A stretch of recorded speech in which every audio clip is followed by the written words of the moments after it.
तो गाइस कैसे हैं आप सब लोग। होमलेस द ब्रदरहुड के एपिसोड 18 के साथ हाजिर हो। तो इस एपिसोड की शुरुआत में दिखाते हैं क्योंकि मिस जी होंगजाओ जो है वो लिंगलॉन पवेलियन में जाने वाली है। इसी वजह से उसे एस्कॉर्ट करने के लिए वहां पर सीनियर ब्रदर्स की एक टीम आती है, जिनमें एक सीनियर ब्रदर होता है जो उसे पसंद करता है। तो वो लोग आकर मास्टर मार्किस के सामने बैठे होते हैं और उसे कहते हैं कि सर आपको बिल्कुल परेशान होने की जरूरत नहीं है, हम लोग आपकी बेटी को बहुत ही आसानी के साथ और बहुत ही हिफाजत के साथ वहां पर पहुंचा देंगे। हम लोग लिंगलॉन्ग पवेलियन की सबसे बेहतरीन स्क्वाड है। मास्टर सी कॉन्ग ने आपकी बेटी को यहाँ पर पर्सनली अपना डिसाइपल चूज किया, इसी वजह से वो बहुत ही जल्दी हम सभी की सीनियर बनने वाली है। इसी वजह से हम लोग बड़ी हिफाजत के साथ से वहां तक पहुंचाएंगे। तो मार्किस उन लोगों से कहता है कि तुम सभी लोगों का बहुत बहुत शुक्रिया जो आप सभी लोग यहाँ पर मेरी बेटी को एस्कॉर्ट करने के लिए आए हो। मुझे लगता है कि मुझे यहाँ पर किसी भी किस्म के बैंडेड से डरने की जरूरत नहीं है जो मेरी बेटी को नुकसान पहुंचा सकते हैं। और इसी के साथ उनकी बेटी जी वहां पर आ जाती है और उसके साथ हमारा जुहान भी होता है। तो दोनों जब वहां पर आते हैं तो उसे देखने के बाद यंग मास्टर टोंग जो होता है वो बहुत ज्यादा हैरान होता है और साथ ही ब्लश करना शुरू कर देता है और कहता है कि कुछ ही महीनों तक मैं पहले तुम्हें देखा था और उसके बाद आज तुम्हें देख रहा हूँ और तू पहले से बहुत ज्यादा खूबसूरत हो चुकी हो।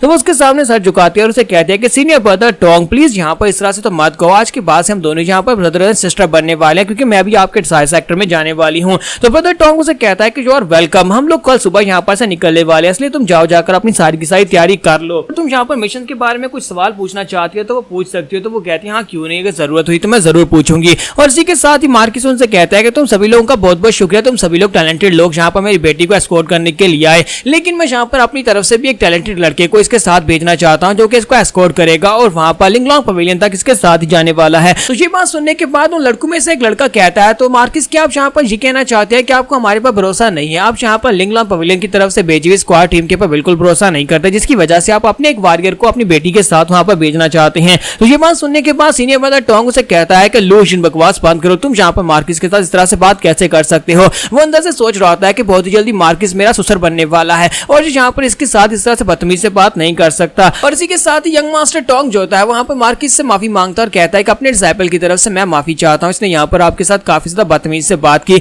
आप बताएं कि आप यहाँ पर किस वॉरियर को हमारे साथ भेजना चाहते हैं। तो जुहान कहता है कि वो वॉरियर मैं हूं। तो उसे देखने के बाद मार्किस उनसे कहता है कि ये लड़का जुहान है, ये मेरा एक बहुत ही अच्छा दोस्त था, एक पुराना दोस्त जिसका ये डिसाइपल है और यहाँ पर आया था। इसके बाद यहाँ पर आने के बाद मैंने इसे अपनी बेटी के साथ लिंगलॉन्ग पवेलियन में भेजने का फैसला किया ताकि वहां पर जाकर किसी मास्टर के पास ये भी कुछ सीख सके। इसी वजह से मैं इसे वहां पर लिंगलॉन्ग पवेलियन में भेज रहा हूँ। लिंगलॉन्ग पवेलियन की तरफ से आई हुई स्क्वाड में से एक लड़का कहता है कि ब्रदर जुहान के बारे में यहाँ पर मार्किस ने बहुत सारी बातें कर दी और आपकी काफी सारी तारीफें कर दी। मैं यहाँ पर ये जानना चाहता हूँ कि इसके अलावा आपके अंदर ऐसे कौन से टैलेंट्स हैं जिसकी वजह से यहाँ पर आपकी इतनी तारीफें हो रही हैं। तुम्हारा जुहान उसे कहता है कि मेरे बारे में स्पेशल ये बात है कि मैं यहाँ पर तुम्हारे सामने जो यंग मिस जी होंग खड़ी है मैं इसका हस्बैंड हूँ, यानी कि मैं इसका मंगेतर हूँ, बहुत ही जल्दी हमारी शादी होने वाली है। ये बात सुनने के बाद टोंग बेचारे को जबरदस्त झटका लगता है और जैसे ही वहां पर वो जी की तरफ देखता है तो यंग मिस जी वहां पर शर्मा रही होती है और इस बात से और भी बड़ा झटका लगता है और कहता है कि ऐसा कैसे हो सकता है, सिस्टर तुम यहाँ पर मेरे साथ कैसे कर सकती हो, और साथ ही वहीं पर बेहोश हो जाता है। तो यंग मास्टर टोंग के बेहोश होने के बाद उसके जितने भी जूनियर ब्रदर्स होते हैं वो सभी के सभी एक साथ घूरकर हमारे जुहान की तरफ देखते हैं। तो हमारा जुहान कहता है कि यहाँ पर हो क्या रहा है, मुझे समझ नहीं आ रही कि सिचुएशन क्या है,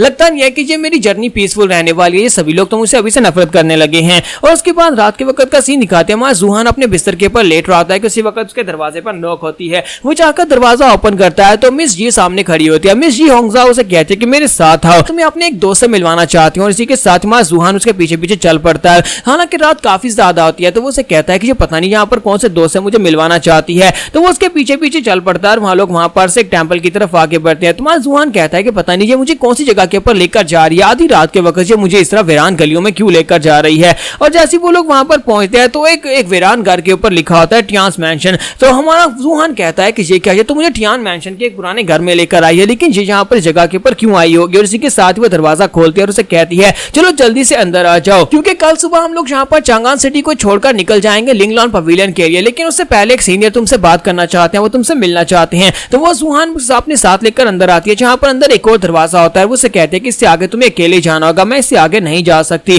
तो हमारा जुहान उसे कहता है कि अच्छा ठीक है। और इसी के साथ हमारा जुहान जैसे वहां पर दरवाजा खोलकर अंदर एंटर होता है, इसी के साथ सामने से उड़ती हुई तलवार उसकी तरफ आगे बढ़ती है। तो हमारा जुहान अपने बाजू के साथ उस अटैक को वहां पर बड़ी आसानी के साथ ब्लॉक कर लेता है, जबकि उसके सामने जो एल्डर बैठा होता है वो उसे कहता है कि लड़के तो तुम ही वो डिसाइपल हो जिसे मास्टर कैंगाई ने पर्सनली यहाँ पर भेजा है। कि हमारा जुहान उसे कहता है कि मुझे आपके ग्रीट करने का तरीका बिल्कुल ही पसंद नहीं आया। तो वो उसे कहता है कि लड़के चुपचाप आकर बैठ जाओ। तुम्हारा जुहान उनके सामने आकर बैठ जाता है। तो वो उसे कहते हैं मुझे ये बताओ कि मास्टर आजकल कैसे हैं। तुम्हारा जुहान कहता है वो मर चुके हैं। तुझे बात सुनने के बाद वो आगे से खामोश हो जाता है, फिर साथ ही अपने पास एक जेट पेंडेंट निकालता है और उसे कहता है तुम्हें लगता है कि मास्टर मर चुके हैं, लेकिन असल में मास्टर मरे मरे नहीं है, क्योंकि अगर यहाँ पर वो मर जाते तो इस पेंडेंट को टूट जाना चाहिए था। ये पेंडेंट उनकी लाइफ एसेंस के साथ जुड़ा हुआ है। ये पेंडेंट तुम देख सकते हो कि इसके ऊपर कुछ क्रैक्स है, लेकिन ये टूटा नहीं है। इसका मतलब यह है कि मास्टर बहुत ही बुरी सिचुएशन में है, लेकिन वो अभी तक जिंदा है। तुम्हारा जुहान उसे सारी की सारी बात बता देता है कि मास्टर कैंगाई जो थे उन्होंने जाकर उस बड़े डीमन किंग के साथ फाइट की थी और उस डीमन किंग से फाइट करने के बाद का एक बाजू काट कर मुझे दिया था। तो उसकी बात सुनने के बाद सीनियर मास्टर से कहता है इसका मतलब यह है कि कैंगाई मास्टर वो भी वहां पर कुनलुन में चला गया और उसके बाद अब तुम्हारे ग्रैंड मास्टर वो भी वहीं पर चले गए हैं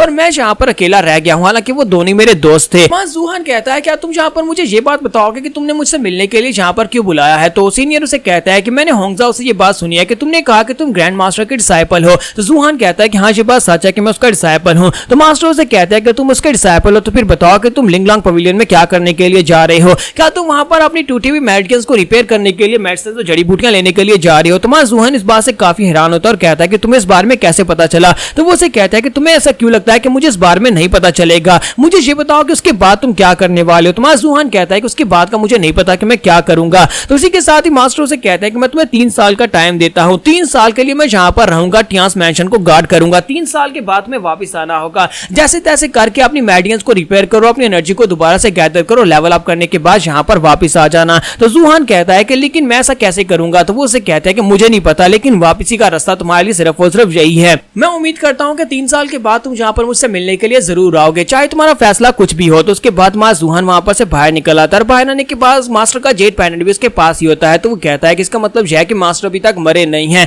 ये कुनलुन कौन सी जगह है जहां पर मास्टर चले गए हैं? लगता है कि मरने के बाद जिस जगह के ऊपर आत्मा जाती है या फिर वो यहाँ पर से अलग कोई डिवाइन राम हो सकती है जिसमें मास्टर चले गए हैं। और उसके बाद वो होंगजाओ के पीछे पीछे वहां पर से वापस आता है और साथ उसे कहता है कि मुझे बताओ कि वो बंदा कौन था जो वहां पर था।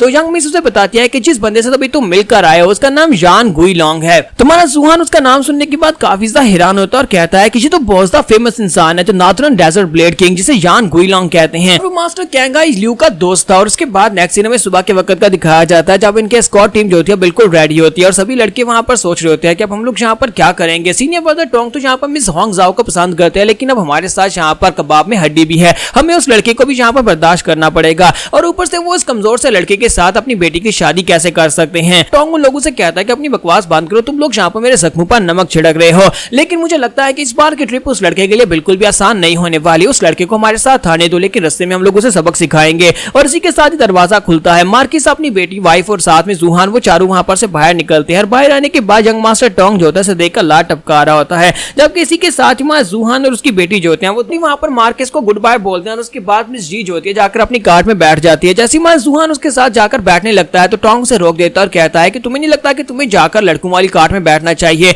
यहाँ पर लड़कियां हैं, यहाँ पर मेरी जूनियर सिस्टर्स के साथ यहाँ पर मिस जी होंगजाओ बैठेगी, जबकि तुम जाओ जाकर लड़कों वाली सीट पे बैठो। तो जुहान उसकी बात सुनने के बाद हैरान होता है, फिर साथ उसे कहता है प्लीज माफ करना, मैं तो इस बारे में भूल ही गया था, ये अच्छा नहीं लगेगा मैं लड़कियों के साथ बैठूं। तो चलो फिर ठीक है, मैं पीछे जाकर बैठ जाता हूँ। और उसके बाद जुहान जो होता है पीछे वाली कार में जाकर बैठ जाता है। तो इनका सफर कैसा रहने वाला है और क्या टोंग यहाँ पर रास्ते में हमारे जुहान को तंग करने वाला है, जो हम लोग नेक्स्ट एपिसोड में देख पाएंगे। एपिसोड की एक्सप्लेनेशन अच्छी लगी हो तो कमेंट करके जरूर बताइएगा। वीडियो को लाइक करना मत भूलिएगा। Thank you.